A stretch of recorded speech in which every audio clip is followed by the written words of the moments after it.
Hey, it's Mazzy. This is Whack-A-Mole number 192. Some guy showed up. This is Ian from Leeds. Now, I asked him, does he know this record? Do you know this record, Ian? I do know this record, yes. Okay, well, Live at Leeds, one of the great live rock and roll records ever, right?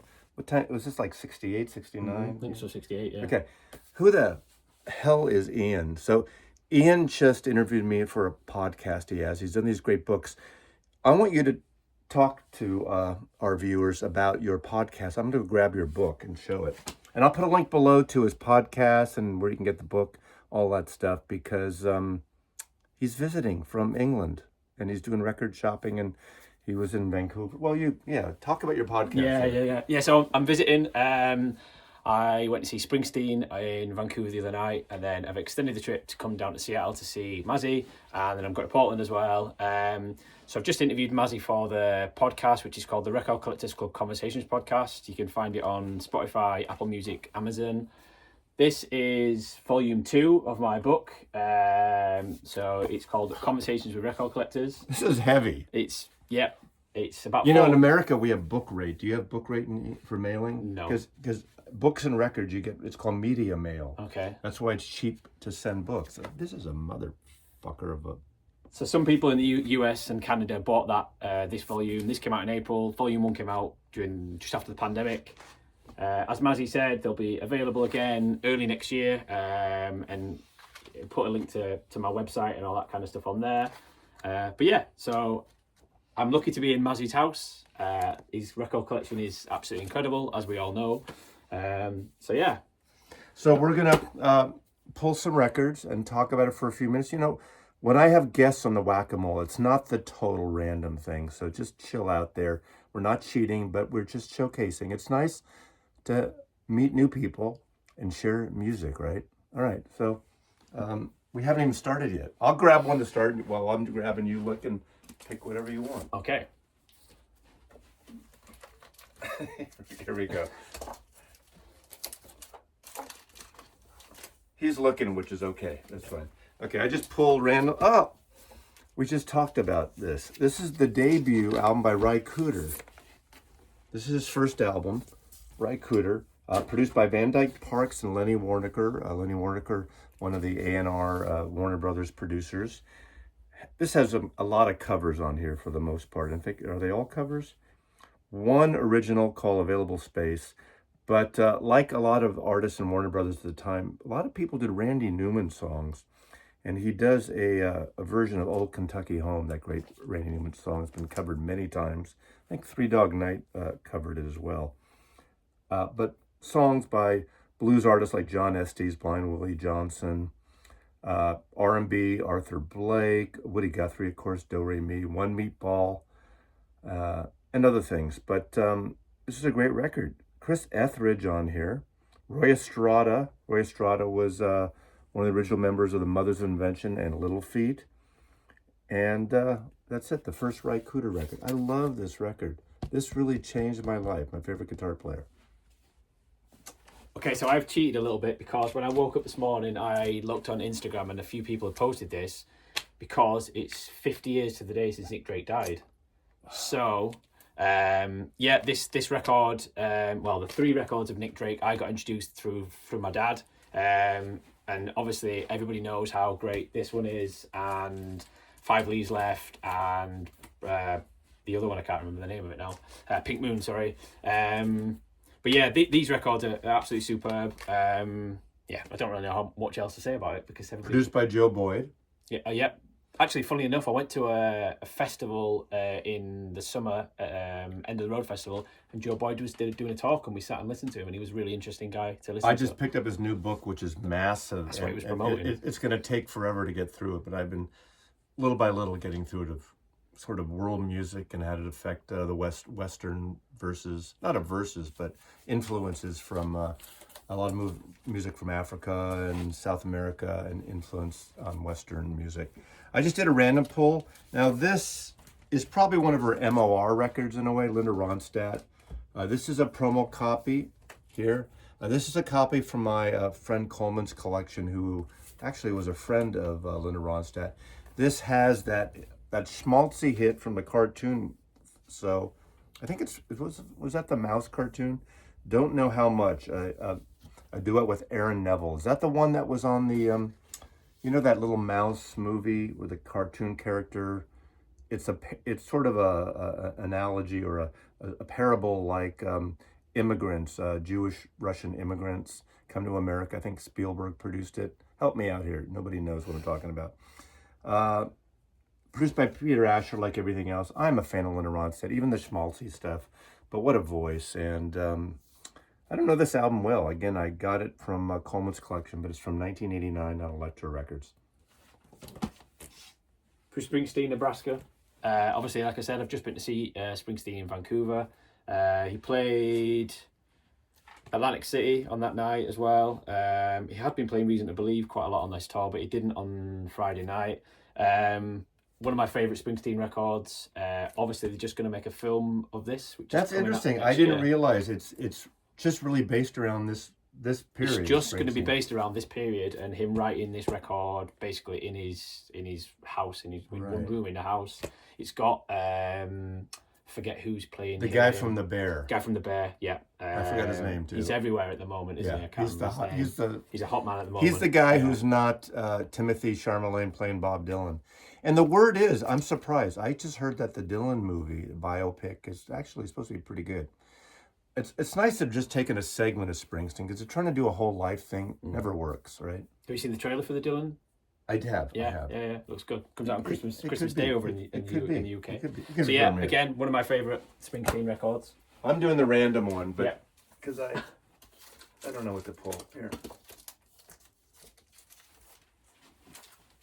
Oh, I grabbed two by mistake, but you can't go wrong with Leonard Cohen. Now, this copy, I think it's a Canadian copy or British.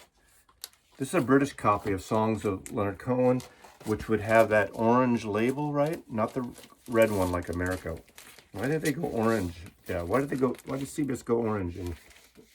Or tangerine. Can we call it tangerine? Tangerine's a new orange. Suzanne. I think his first songs that people knew about were Suzanne and So Long Marianne. Suzanne, obviously, probably first done by Judy Collins.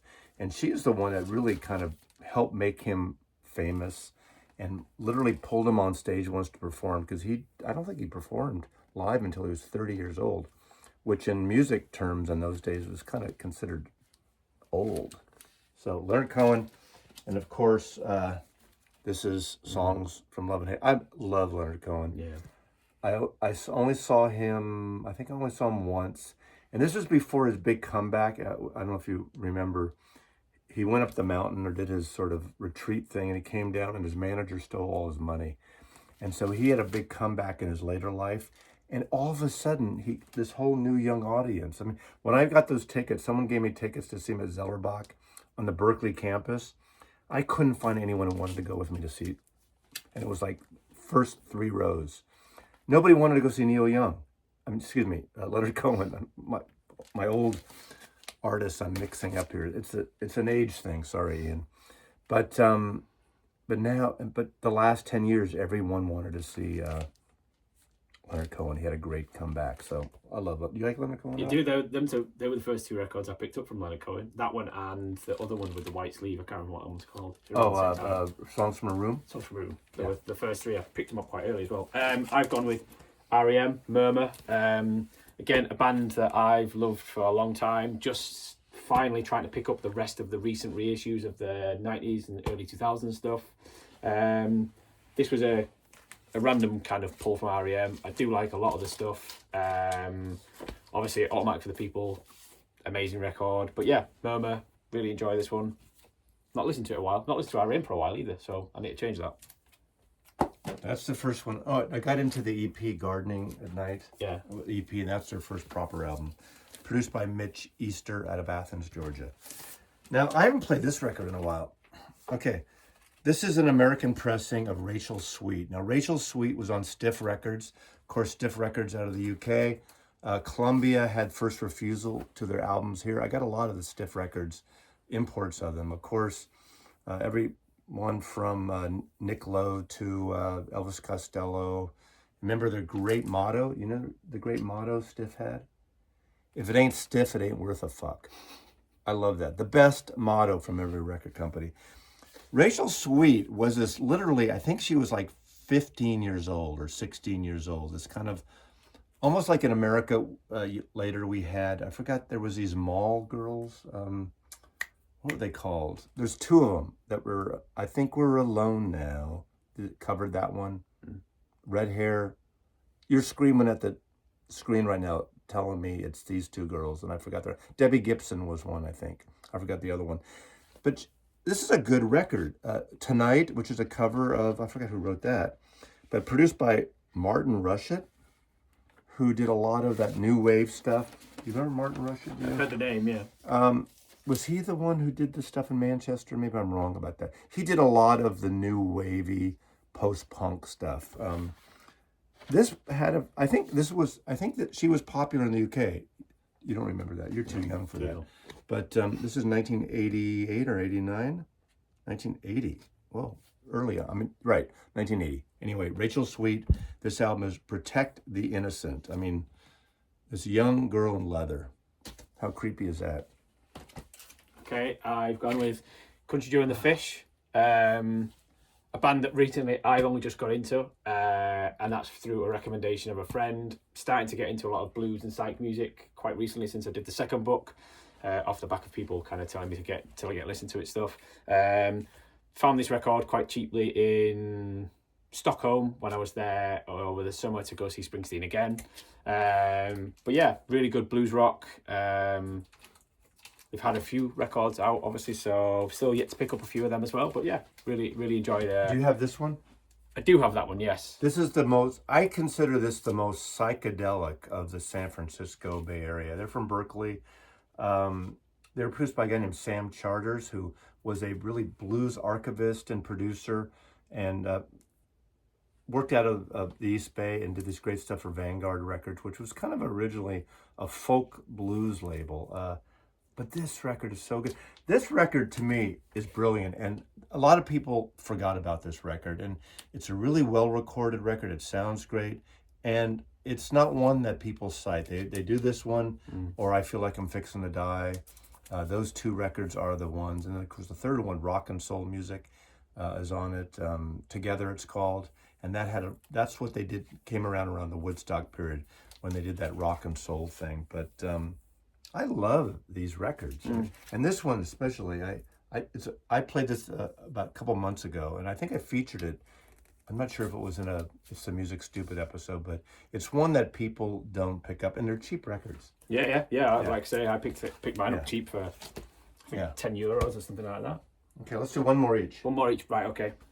I'm gonna go up here for. Oh, you're going to jazz. Just for a black jazz record. So I've pulled out this one randomly. I bought my first black jazz record on last week. It was Mozambique. An original or reissue? No, reissue. It was in the attic reissue, I think, as well. The Juju one, I can't remember what it's called now. But yeah, again, through the second book, somebody kind of recommended getting into black jazz, and because he had all the black jazz collection, he had everything. He just finished it when I'd interviewed him, so yeah, looking forward to digging into this label. They were a label in the late 60s to 70s, mostly out of Oakland, California. So it's funny, when I worked in record stores, I don't remember those albums a lot, and I don't think I ever heard them until years later. So even though they're in my area, they were kind of out of my sight and sound, which is unfortunate. So here. And my last one, this is a great album. Guy Clark, Old Number One. This is an original copy from the 1970s, 75 on RCA. He's one of those artists that became like a cult artist in the Americana, alt country. There's people like John Prine who sold records. But really, in the last 15 years of his life, all of a sudden, these younger artists and bands really kind of grabbed on it. Same with Townes Van Zandt. Hardly sold records back in his day. Guy Clark is another one like that. No relation to the two Clarks from the Byrds at all. But this is a great record, and it's got Jared Jeff Walker covered his stuff. A lot of artists would cover his songs. I think Lucinda Williams years later. The liner notes on the back are there's a article or basically an essay here by Jared Jeff Walker on here. But I love this, and it's got just great artists of the day. You got Emmylou Harris is on here. Steve Earle is on here, young Steve Earle. David Briggs, who played with Neil Young. A lot of other people too. But this is a really good kind of alt folk country record, very kind of out of the Austin area, Guy Clark. It's been reissued. For a while, this was going for some money. Again, we talked on this podcast. I don't really talk about my records in terms of worth, but for a while, you couldn't get this record. And someone came over once and pulled it out and said, God, this is rare. I didn't even realize it was rare, but it's a really wonderful record. I think it's plentiful in print, probably the original, and it's a beautiful copy, right? Look at this, lyrics inside. I'm stalling here. I think it's the, that RCA. Is it a Dynaflex? No, it's not a Dynaflex, but it's kind of, look at that. It's probably like a Dynaflex, right? Dynaflex records? Yeah, I've got some Dynaflex stuff. Yeah, they're not bad. They're actually better vinyl than, that was a period of time, especially in the early 70s, when they were recycling records in America, and they would recycle them even with the labels, and all these paper bits would be on it. But Dynaflex, it was thinner, so better vinyl. I got some Bowie records that are Dynaflex. Yes, Bowie, Lou Reed. Yeah, and Lou Reed. There's some country things like Waylon Jennings, that RCA period. Cool. So I'll put a link below to Ian's podcast, put a link below to his book. Buy the book, subscribe to the podcast. I guess our conversation comes out next year in January. It's going to be January probably. Okay, good. After Christmas, after people have spent all their money and they can listen to that. So thanks for watching. Thanks. Thanks, Ian, for being here. Thanks for inviting me. Mazzy loves you. Take care.